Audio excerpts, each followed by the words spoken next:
Papa de gloire, nous voulons encore te dire merci. Merci pour cette opportunité que tu nous donnes d'aller en profondeur dans ta parole. Merci, Papa, pour ta présence parmi nous.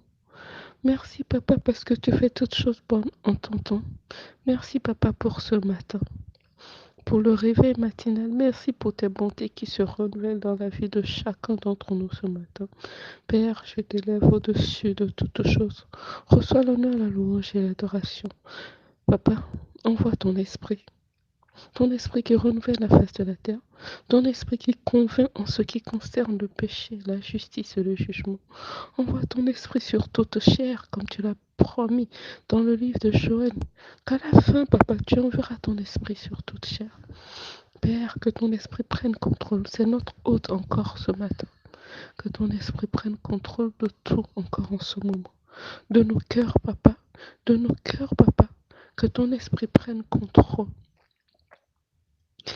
Déracine tout ce qui ne vient pas de toi de nos cœurs. Et viens t'enraciner en nous. Viens ôter tout ce qui ne vient pas de toi, les comportements, ce que nous devons faire, ce que nous manquons. Père, parle-nous, parle à chacun d'entre nous, dans le langage que chacun comprendra. Je ne suis qu'un simple instrument entre ta main. Utilise-moi encore ce matin pour partager la parole que tu veux partager à ton peuple. Et que toute la gloire te revienne pour les siècles des siècles. Amen. Shalom bien-aimés du Seigneur. Nous étudions aujourd'hui le livre de Paul aux Colossiens, chapitre 2. Je suis la sœur Inam en compagnie de frère Orphée, sous le haut patronage du Saint-Esprit qui nous éclaire, qui nous dirige et qui nous instruit. Et je prie vraiment qu'il nous parle à chacun, qu'il prenne toute la place. Amen. Alors, la première question, c'était par rapport à qu'est-ce que ça veut dire que c'est l'ombre des choses à venir dans le verset 17. Donc, je vais encore un peu plus haut pour aller en profondeur de la chose. Verset 8 nous dit « Prenez garde que personne ne fasse de vous sa proie par la philosophie et par une vaine tromperie. » En fait, c'est l'apôtre Paul qui est en train de parler à l'église aux Colossiens par rapport au comportement de certains leaders, par rapport à ce qui se fait, par rapport aux tromperies, et à beaucoup de personnes qui prêchent le faux évangile. Et nous voyons ça au XXIe siècle. C'est toujours d'actualité. Il y a beaucoup encore de plus belles. Il y a des gens qui prêchent vraiment un évangile qui ne correspond pas à l'esprit de l'évangile. Ils prennent la parole, mais ils prêchent autre chose. Et pour ça, il nous faut être ancrés dans la parole. Il nous faut nous-mêmes avoir le Saint-Esprit pour avoir le discernement, afin de reconnaître ceux qui sont là pour pour prêcher ce qui ne vient pas vraiment de Dieu, mais ils prennent la parole et ils prêchent autre chose. Et la parole nous dit, c'est toujours l'apôtre Paul qui nous dit que Satan se déguise en ange de lumière. Et il a beaucoup de ces aspects-là pour se déguiser en ange de lumière afin d'attirer les plus faibles. Et je prie que nous ne soyons pas de ceux qui sont faibles et qui sont attirés par tout vent, par toute doctrine qui prêche autre chose que l'évangile, que le Saint-Esprit même nous guide. Donc le verset 8 nous dit « Prenez garde que personne ne fasse de vous sa proie par la philosophie et par une vaine tromperie, s'appuyant sur la tradition des hommes, sur les règlements du monde et non sur Christ. » Et faisons vraiment attention parce qu'il y a beaucoup de religions maintenant qui s'appuient sur leur propre doctrine et sur la tradition. Jésus même a dit que vous préférez votre tradition à ce que Dieu dit. Il y a beaucoup de gens maintenant, on est en Afrique, et les gens préfèrent la tradition à ce que Dieu a dit. C'est ce que Dieu dit qui est la priorité. C'est vrai, on est en Afrique. Il y a beaucoup de rituels qui se font. Mais tant que ce n'est pas en conformité avec la parole, on ne participe pas. Parce que ça nous entraîne à faire des alliances avec des esprits mauvais, avec d'autres choses. Et ça brise notre relation avec le Seigneur. Et on n'a pas toute la protection par rapport au Seigneur. Que le Seigneur nous fasse grâce de comprendre cela. C'est pas parce que forcément c'est la tradition, c'est ce que nos grands-parents faisaient et qu'on est forcément obligé de le faire. Je prends l'exemple du deuil. Je prends l'exemple des cérémonies de fiançailles même. Aujourd'hui, par la grâce de Dieu, il y a des prêtres qui viennent célébrer les cérémonies de fiançailles parce qu'il y a beaucoup de choses qui se passent pendant les cérémonies de fiançailles. C'est vrai que on dit c'est la tradition, mais depuis Genèse, on a vu Abraham qui a demandé la main de Rebecca à son fils. On a vu David qui a payé des prépuces pour sa femme. Et on a, dans le livre, depuis Genèse jusqu'à dans l'Ancienne Alliance, il y a beaucoup d'exemples de dot, même dans la Nouvelle Alliance. Marie était dotée, Marie était fiancée, elle n'était pas encore mariée. Donc ce sont des choses, on se dit que c'est la tradition, mais faisons attention à ce que nos parents, nos grands-parents mettent derrière ça et marchons vraiment dans le couloir du Saint-Esprit pour être protégés. Quand Dieu nous dit d'obéir et de suivre ce qu'il nous dit, c'est vraiment pour notre protection, pour ne pas entraîner d'autres alliances qui vont briser les choses après, qui vont briser après les mariages, qui vont briser après les alliances. Que Dieu nous fasse grâce de comprendre cela. Donc, ici, il dit, car en lui habite corporellement toute la plénitude de la divinité. Vous avez tout pleinement en lui, qui est le chef de toute domination et de toute autorité. Il nous dit qu'on a tout pleinement en Christ. Et c'est en lui que vous avez été circoncis d'une circoncision que la main n'a pas faite. Mais la circoncision de Christ qui consiste dans le dépouillement du corps et de la chair. En fait, dans l'ancienne alliance, avant l'arrivée de Jésus-Christ, il y avait une circoncision qui était physique par les Juifs. C'est-à-dire que le prépuce, on circoncis ça. On circoncis le sexe de l'homme et c'était une alliance. Ça veut dire que ce peuple-là appartient à Dieu l'Éternel des armées. Et ça distingue ce peuple-là d'autres peuples. Et c'était le signe de l'alliance. Maintenant, la nouvelle alliance, on nous dit que c'est une circoncision qui est spirituelle, que ce n'est plus physique forcément, que ce n'est plus physique, que nous avons été circoncis, mais de la circoncision de Christ qui consiste dans le dépouillement du corps et de la chair. C'est-à-dire que Jésus a vaincu la chair avec le Saint-Esprit qui est en nous. Cette chair-là peut être maîtrisée. C'est ça la circoncision dont on nous parle. Que l'alliance que nous avons maintenant, c'est avec le Saint-Esprit et qui nous montre comment agir, qui nous montre comment obéir, qui nous donne la force. L'apôtre Paul dit, je puis tout par celui qui me fortifie. C'est le Saint-Esprit en nous qui fait cette circoncision-là.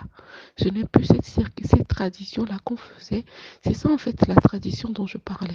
Ce n'est plus cette tradition, ces rituels-là qu'on faisait. Il faut faire ça, il faut offrir des, des, des béliers, il faut offrir des agneaux sans tâche, il faut faire des sacrifices, il faut faire des circoncisions physiques, c'est-à-dire par rapport au prépuce et tout. Ce n'est plus ça dans la nouvelle alliance. Il n'y a plus toutes ces choses-là. Et il y a beaucoup de communautés aujourd'hui qui pratiquent encore ces choses-là. Faisons très attention. Le Christ nous a déjà circoncis en lui. Et la circoncision, maintenant, c'est dans le Saint-Esprit qui nous dépouille de la chair, qui nous dépouille du vieil homme, qui nous dépouille du moi, afin que le Saint-Esprit prenne contrôle et nous dirige, en fait. C'est ça, en fait, la nouvelle alliance. Faisons attention de ne pas tomber dans le piège de l'ancienne alliance et marcher dans la loi.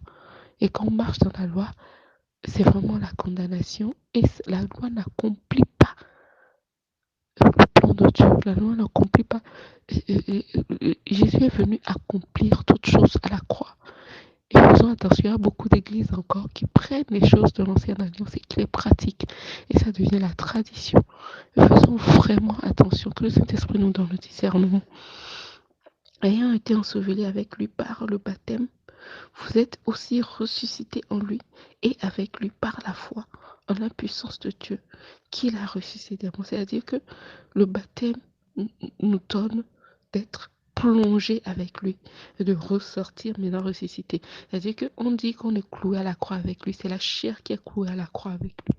Et notre nouvel homme, c'est le Saint-Esprit qui vit en nous. C'est le Saint-Esprit qui se manifeste en nous. Vous qui étiez morts par vos offenses et par l'incirconcision de votre chair, il vous a rendu à la vie avec lui en nous faisant grâce pour toutes nos offenses. C'est-à-dire que l'état pécheresse dans lequel nous étions morts avec ça. Nous vivons, il y a des gens qui vivent comme ça, mais à cause de l'état de péché dans lequel ils sont, ce sont des morts vivants. Mais la vie vient en nous quand le Saint-Esprit, nous acceptons Christ et le Saint-Esprit vient faire un avec nous. Pardon.